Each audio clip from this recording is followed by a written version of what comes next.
Hello दोस्तों, तो आज हम बात करने वाले हैं एक्साइज इंस्पेक्टर पोस्ट के बारे में कि वो कितने ग्रेड पे की जॉब है और कितने सैलरी उसमें मिलती है। तो उसकी जो बेसिक सैलरी होती है वो लगभग 45,000 के आसपास होती है।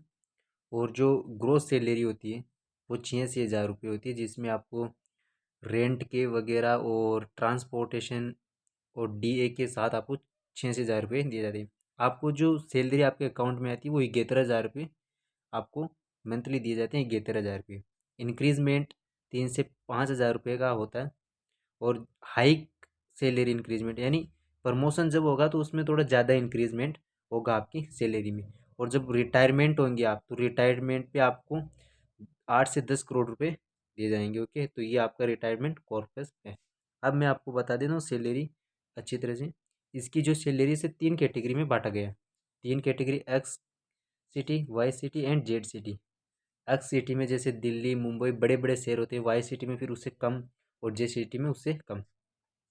बेसिक सैलरी तीनों एक ही जगह, लेकिन जो दिल्ली और मुंबई जैसे बड़े शहरों में जो रेंट होता है, ओके, होम रेंट, वो थोड़ा महंगा होता है। तो इसके जो आवे आपको 12,000 रुपये दिए जाते हैं। या तो आप उस जो मंत्रालय के दिन है, जिस जगह आप काम करें वहाँ हेडक्वार्टर होते हैं, तो उसमें अगर आप रहते हैं तो आपको 12,123 रुपये आपकी सैलरी से काट लिए जाते हैं। और अगर आप कहीं रेंट लेके रूम पर रहते हैं तो आपको 12,000 रुपये दिए जाते हैं। ओके। ट्रांसपोर्टेशन को आपको लगभग 5,000 रुपये के आसपास मिलते हैं। और डी अलाउंस का आपको मिलता है कितना?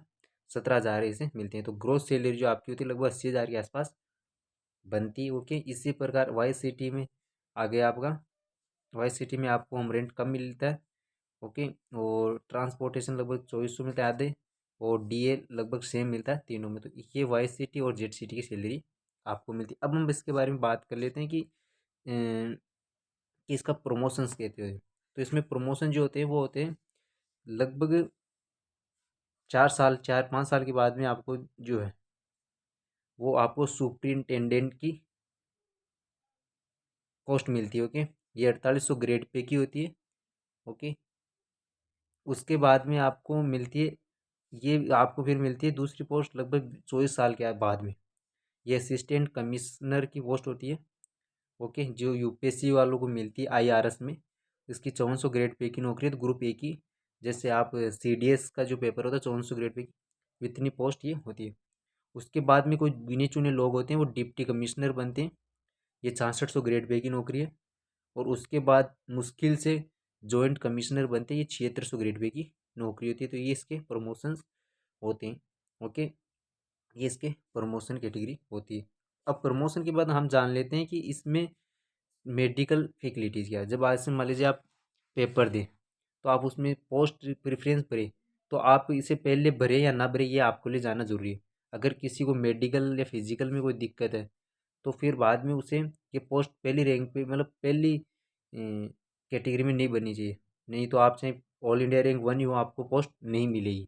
ओके। फिर आप उस पूरे जैसे 2022 में आपने फॉर्म भरा और आप रिजेक्ट हो गए तो उसके बाद में आपको कोई सी पोस्ट नहीं मिलेगी सीजीएल 2022 में। तो इसलिए ये मेडिकल का कैटेगरी आपको जरूर ध्यान रखिए।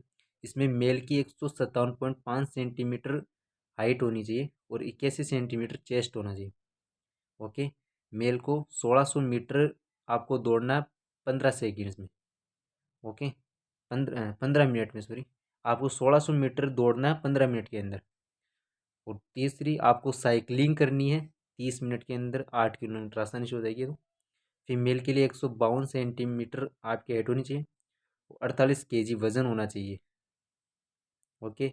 और 1 किलोमीटर आपको साइकिलिंग करनी, मतलब आप 1 किलोमीटर आपको दौड़ना है 20 मिनट में। 1 किलोमीटर आपको 20 मिनट में दौड़ना है फीमेल को। और 3 किलोमीटर साइकिलिंग यानी 25 मिनट में करनी है। फिर मेडिकल टेस्ट होते हैं, ब्लड, यूरिन, एक्सरे, ये आपको हॉस्पिटल में जाके कराने पड़ते हैं। अगर आप इनमें करेक्ट निकलते हैं तो उसके बाद में आप इस पोस्ट के लिए एलिजिबल होते हैं, अन्यथा आप एलिजिबल नहीं होंगे इस पोस्ट के लिए।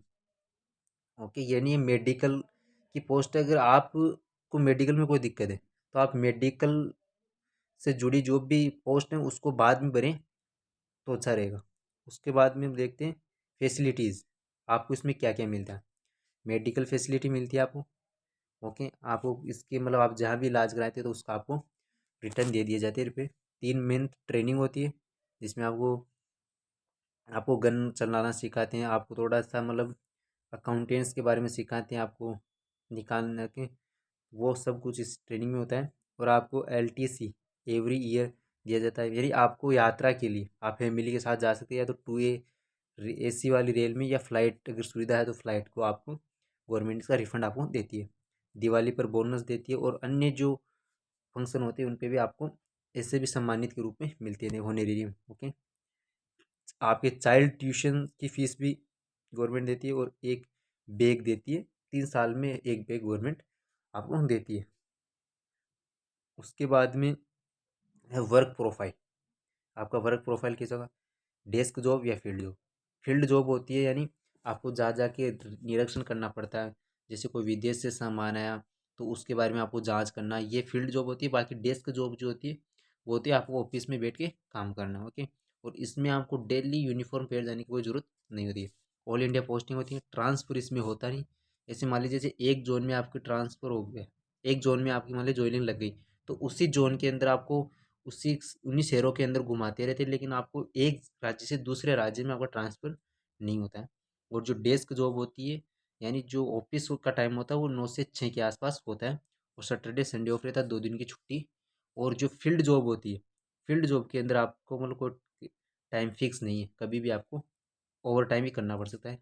यूनिफॉर्म या कैजुअल वो मैंने आपको बता दिया, डेस्क जॉब की बात है। और गवर्नमेंट क्वार्टर्स होते हैं वो आपको मिलते हैं, वहाँ वहाँ आप रहेंगे तो आपके पर पे कटेंगे 12,000 रुपये, जो आपको मैंने पहले बताया। अगर अच्छी लगी तो लाइक और सब्सक्राइब जरूर करें, और अपने दोस्तों को भी ये शेयर जरूर करें, और इसमें मेडिकल कैटेगरी को जरूर ध्यान में रखें। Thank you.